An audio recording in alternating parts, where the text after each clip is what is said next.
معاذ بن ہشام نے خبر دی، انہوں نے کہا کہ مجھ سے ان کے باپ نے بیان کیا، ان سے قتادہ نے، ان سے ابو المتوکل ناجی نے، اور ان سے ابو سعید خدری رضی اللہ عنہ نے بیان کیا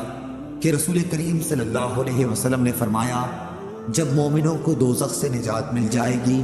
تو انہیں ایک پل پر جو جنت اور دوزخ کے درمیان ہوگا روک لیا جائے گا، اور وہیں ان کے مظالم کا بدلہ دے دیا جائے گا جو وہ دنیا میں باہم کرتے تھے۔ پھر جب پاک صاف ہو جائیں گے تو انہیں جنت میں داخلے کی اجازت دی جائے گی۔ اس ذات کی قسم جس کے ہاتھ میں محمد صلی اللہ علیہ وسلم کی جان ہے، ان میں سے ہر شخص اپنے جنت کے گھر کو